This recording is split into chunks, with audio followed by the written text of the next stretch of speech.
blue avians have always stated that this was just a natural cycle. It was not, it wasn't that things just got so bad here that all the angelics got together and said, okay, enough is enough. It was just a natural part of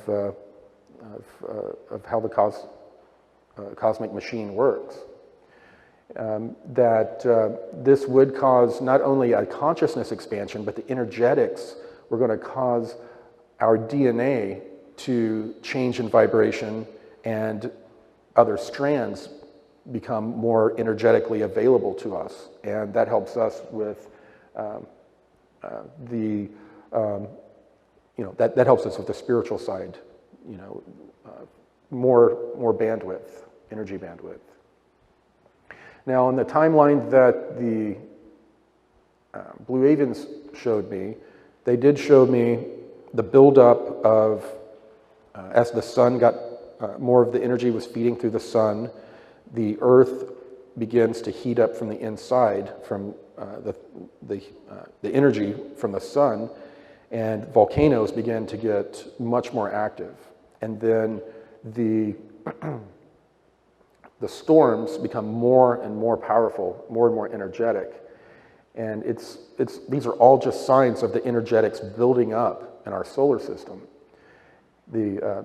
One of the major things they said to watch for is when volcanoes start erupting all around the world. Frozen in time, the eerie images from Central America where a volcano is killing scores of people. After being shrouded under a thick ash cloud, the devastation caused by Guatemala's erupting volcano is becoming clear. The death toll currently sits at 69, but the actual number of people killed is as far from reach as the towns buried by the onslaught. For the moment, the immediate threat from the volcano has passed, but behind it's left areas of Guatemala smothered in volcanic ash and whole towns drowned in a mix of lava, ash and mud. And with many areas still unreachable, the death toll is going to go much higher. The eruption lasted more than 16 hours before quieting, and ash went 10 kilometres straight up. Today, President Jimmy Morales toured the area where rescuers were still pulling survivors from their destroyed homes.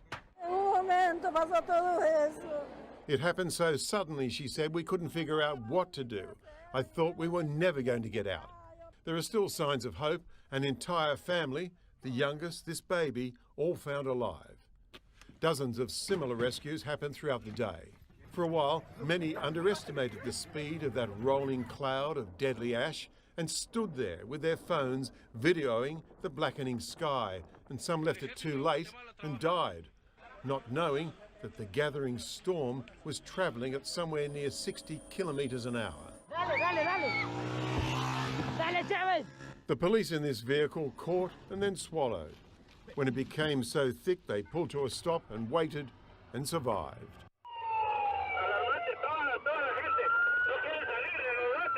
Thousands of people are now living in government shelters.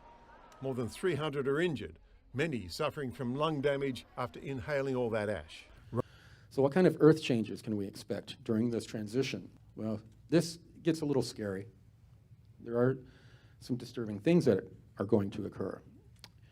There are going to be, extremely large earthquakes.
Tsunamis. 俺の車終わった。おー、すげえ。どうせずね。終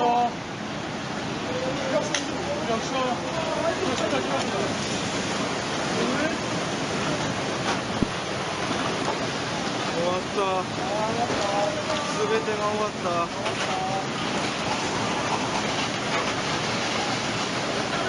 すべてが終わった。何これ。さっきの人は？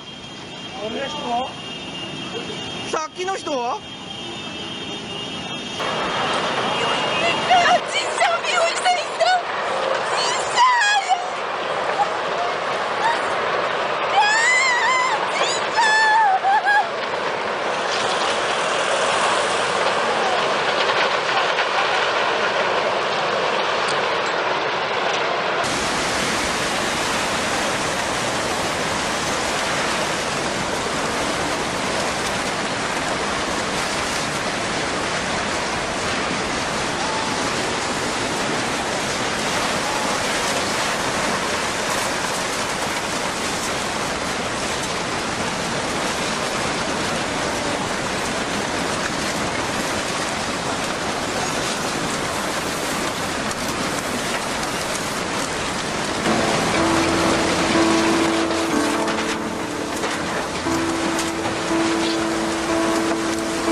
だね。これ浮いたがった方がいいね。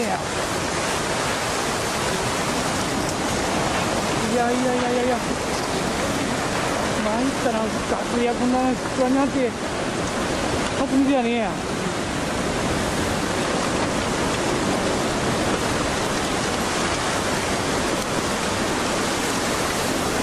これもっと上がらないかね。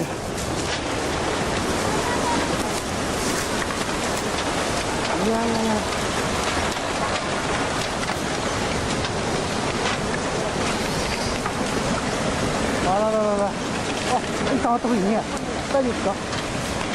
I was told to really keep your eye, the canary in the coal mine are the volcanoes.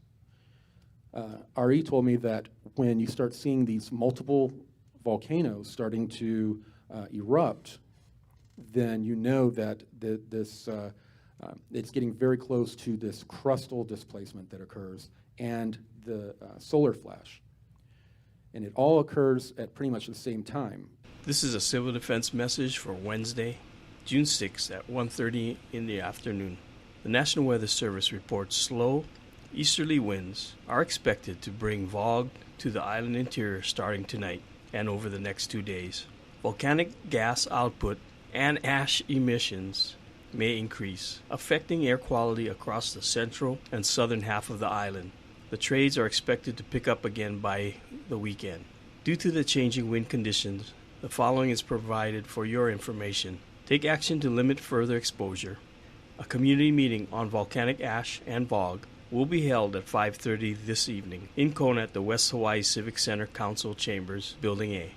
You can monitor volcanic gas levels on Hawaii Island by visiting the Civil Defense website or go directly to www.epa.gov Kilauea Air Data. Hawaiian Volcano Observatory reports vigorous lava eruptions continue in the lower East Rift. Vacation land is completely covered by lava, and a large laze plume is rising from the ocean entry in that area. The Fissure 8 flow has filled Kapoho Bay and is extended 0.7 miles from shore. Due to current volcanic activity, the following policies are in effect. Residents are advised to stay away from all areas of volcanic activity. Government Beach Road between Kahakai Boulevard and Cinder Road is open to Wawa and Papaya Farms Road's residents only with official credentials. There is no curfew. Residents in this area should heed warnings from civil defense officials and be prepared to evacuate with little notice. The Keao Armory shelter has reached capacity. If you need shelter, the covered court at Pahoa Community Center is open and pet-friendly. We are on watch 24 hours a day for your safety. This is your Hawaii County Civil Defense Agency. But what was interesting about the meteor is that it was shown to me that because of the energetics, the electrical charge of the Earth is changing, and it's affecting the way things are attracted to it. So some more debris is being pulled towards the Earth.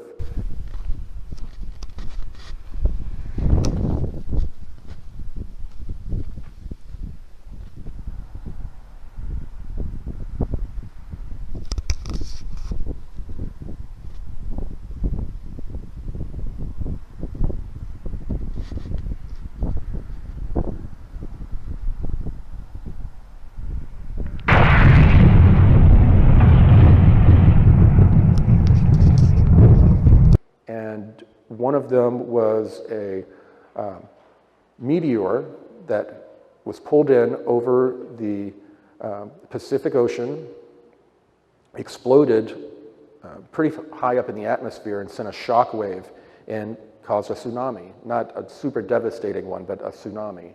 And that just seemed to be some sort of a marker. It was after a lot of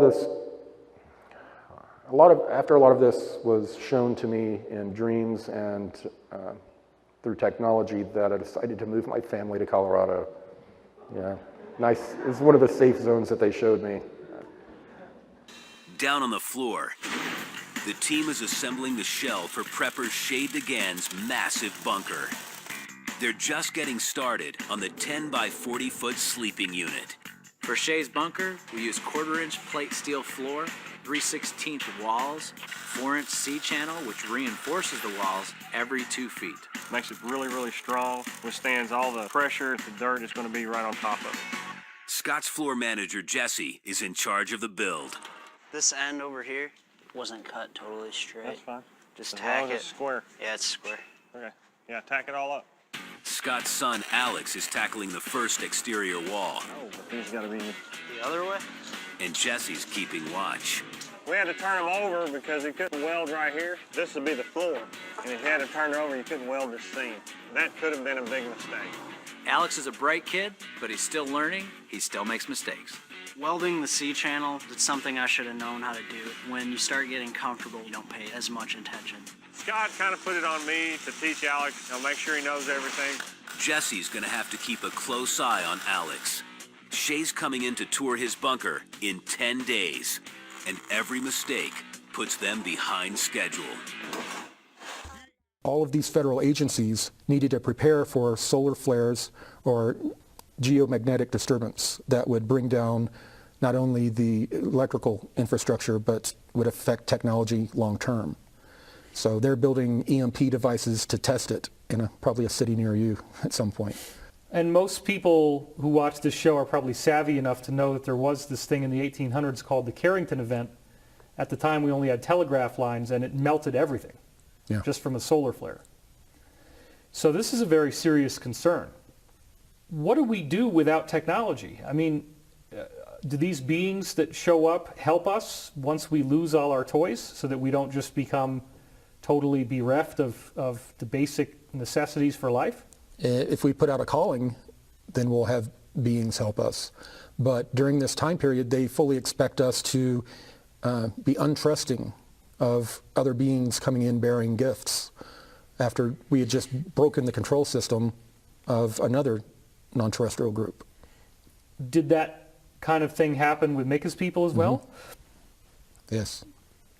So they went through a period in which much of their entire technological infrastructure was stripped from them? Yes, and everyone was in a bad psychological state. They had to overcome the technical issues and the psychological issues. That's saying a lot. That's a lot to overcome. And they were able to overcome it and flourish. Earth is building an 1,100 square foot bunker for preppers Shea DeGan. More! The crew has just finished the 400 square foot sleeping wing. Next, the team moves the completed wing from the middle of the floor so they can have space to build the 2 remaining units. We're gonna push it all the way over, let it hit and pivot it, and then we're gonna pull it over. Scott's dangerous. He's really old and he's not afraid to die, so you gotta watch yourself around here. The team gets to work, using Alex's load of C-channel to reinforce the walls and roof of Shea's bunker. But they still have 2 more units to build.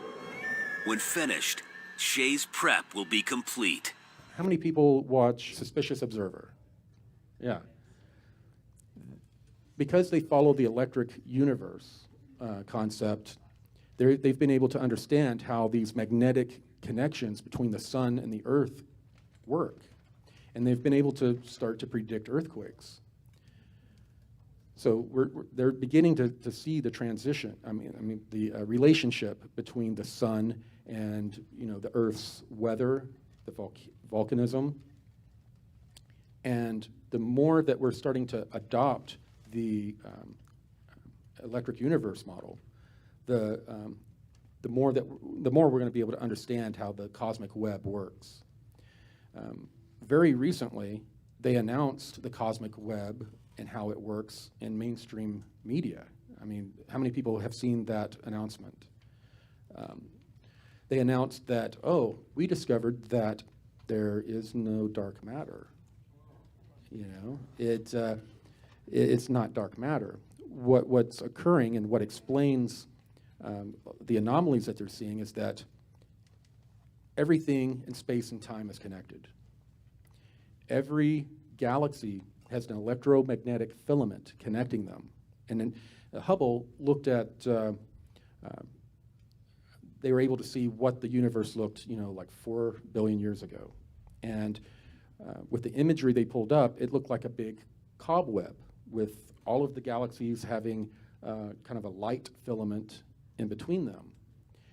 And what they began to realize is that these electromagnetic filaments were also bidirectional pathways.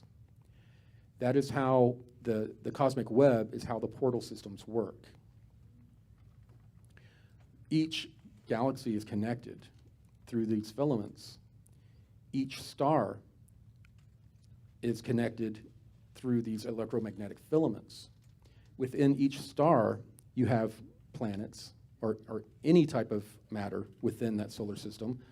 As it rotates around the star, there is an electromagnetic filament connection. Each planet or each planetoid has a grid system on it. And that grid, as the Earth spins, these electromagnetic filaments are connecting to the Earth, but as the Earth spins, it's connecting to different areas. It takes the path of least resistance, just like electricity. So all of these various, spots where you find a lot of, they call them nodes. I'm trying to remember what, the ley lines. The ley lines are this grid, and they call them nodes, just like you do with electricity. As they spin, the connections are made to these nodes, and they're in sacred places. And these portals can open up underground, on the surface, and in our atmosphere, our outer atmosphere. And they finally were given a hyperdimensional mathematics to be able to calculate when these portals would open and where. And that information, when it was shared with a lot of the indigenous groups that have been around for a while, they incorporated it into the star, where they follow star charts and the calendars. It had to do with tracking the various cataclysmic cycles, as well as being able to predict when and where these portals were going to open. Corey, does this solar flash appear to be a basic part of celestial mechanics, regardless of what solar system you're in? Yes, and it has to do with not only where our star is traveling through the galaxy, but our star's connection through the cosmic web to other stars. There can be feedback of energy through this cosmic web, through our star, which emanates.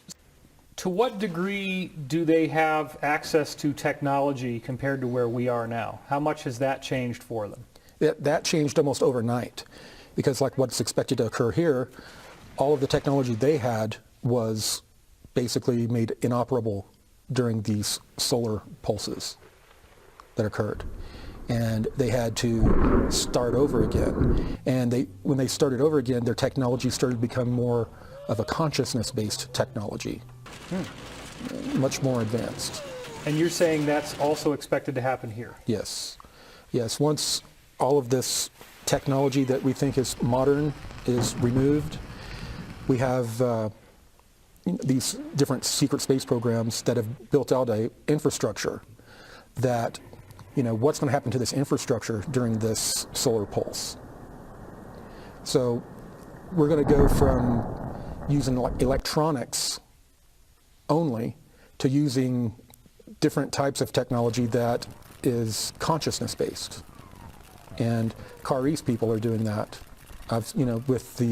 They use crystals and different types of stones that somehow they're able to interface with, and with their consciousness affect change on another object or being. There was a whistleblower associated with the original Disclosure Project where he was tasked with remote viewing, and the job of his group was to create a communication system that was telepathic, because there was an anticipation of a great solar event that would make electrical equipment inoperable. So my point being that we've had other insiders come forward who are also anticipating here that this is going to happen. For Prepper Shay DeGan, peace and prosperity are fragile. Prepper is someone who prepares for the worst but hopes for the best. Shay has contracted Deep Earth to build an 1,100 square foot bunker equipped with a blast door strong enough to keep all the chaos outside from coming in. Today, Scott's in the mountains, putting the finishing touches on a 1,700 square foot bunker. Like all his builds, it's fully off the grid, with multiple generators for power, filtered air, a 7,000-gallon water tank, and a full-service sewage system. Look at this dirt pile, man. We had to dig the side of a mountain to put this thing in. Scott's 21-year-old son, Alex, is on site for some on-the-job training. I thought it'd be a great opportunity to show him a finished bunker that's actually buried in the ground. Scott's bunkers are equipped with an above-ground hatch leading to an underground staircase and an armored blast door. Check this out. Look how much this looks like a living room in a house. Preppers just don't want a steel box in the ground. This is way different. Yeah. From welding it together to having a bunch of furniture inside. I'm just used to helping build them. I don't get to see what they look like totally finished. Gonna put a plasma screen right here. So you can watch TV when the world ends. When you use water in a bunker, Al, how many gallons per person should you use per day? When you're in prepper mode, it's 2. 2? At your normal house every day, you actually use 15. I would love for Alex to run this business one day, but right now, I'm not too sure he's ready for it. This right here, Alex, is a prepper's paradise. So this is basically what people do is they bring all their stuff in here. When the shit hits the fan, they come into their bunker and they got food to last for years. So what's this, Alex? The escape hatch, right? Any prepper knows that you have to have more than one way in and more than one way out. I do want to take over the business someday. I'm gonna have to learn everything. This is the first bunker that we've ever done that has a bidet in it on the customer's request. And no matter what, I have to fulfill what they want. They are what our business is all about, people prepping for disasters. Our bunkers are unique. We build them as close to being at home as possible to make you feel more comfortable when you're in that bunker for an extended period of time. The vast majority of the population who had been asleep and not doing the work had a very rough time. Once they found out about the 22 genetic programs, they were told that they were being handed over the right to control their own genetics, they rebelled. They pretty much rebelled. They began to mix all of their genetics together. All races began to mix together. They began to hack their genetics, giving themselves like green eyes or purple hair, whatever, And they didn't understand until generations later, this is like generations going on, that the first genetic farmers that came in had genetically tinkered with them to a point to where if they started to fully mix their DNA and hack certain parts of their DNA, that these horrible genetic diseases would occur. And even though we've been given all of this new technology from the surviving space program and these ETs, we don't understand what's going on. And eventually we reject the ETs. We're very, not us, but the portion of humanity that doesn't do well during the transition, they're very distrusting of ETs for a number of generations.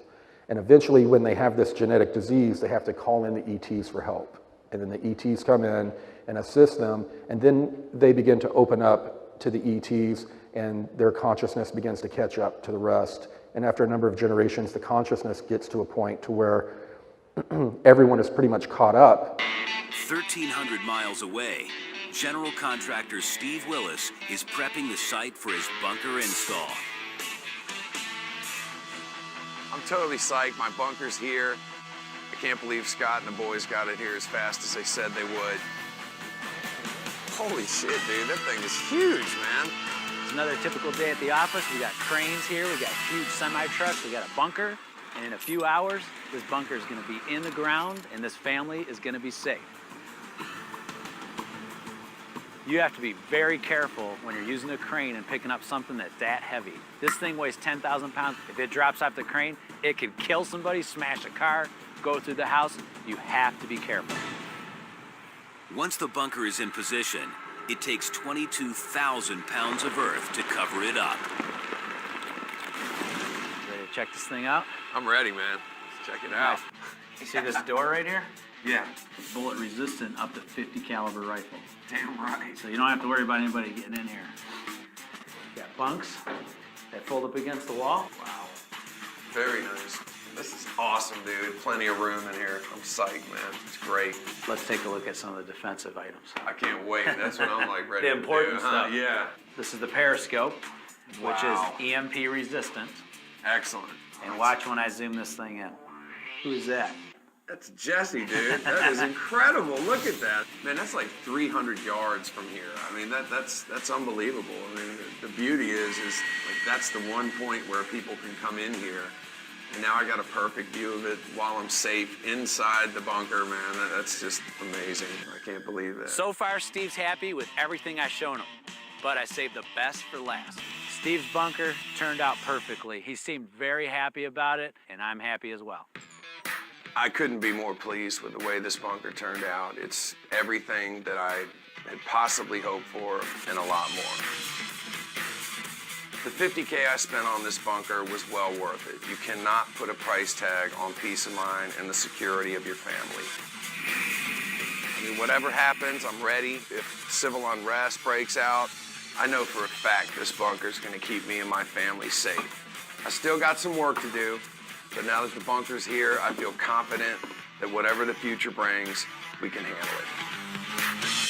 Even a television with a long plug going to the wall can absorb enough EMP incidents, EMP radiation, to fry the television. Now, if you know the war is coming, you ought to unplug and make sure you unplug all of your critical equipment from the grid, coil up the plug so that it's in a tight circle and not laying out long, and then it won't absorb that radiation.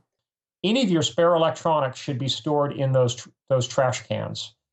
And because anything that you currently have hooked up to the grid, if you don't have any warning about EMP, if it arrives without warning, basically everything you have connected to the grid is going to be destroyed. So there you go, folks. This is the real deal. And it was Benjamin Franklin who said, by failing to prepare, you are preparing to fail. Don't let it happen. Be prepared. Be ready. The SmartPad information basically, connects to some ET databases, but mainly connects to all the dark military scientific databases. And like I said, the scuttlebutt in the programs was that this was going to happen at the end of the solar minimum, which could be next year or the year after. What are the most likely time windows of when we would expect this solar flash to happen here? Because it obviously is going to happen. Yes, it's going to happen. When I was in the programs, they had a window of between 2018 and 2023, and most recently, I heard that they had stretched it to 2024. Meaning that that's not when it's going to happen, but that's the last of when it could happen. That's the window they expect it. 2018 to 2024. Right. What we're talking about right now, this great solar flash, this is really the core of everything. If this event is really going to happen, what could possibly be more important for us to be talking about? Absolutely. Or to prepare for.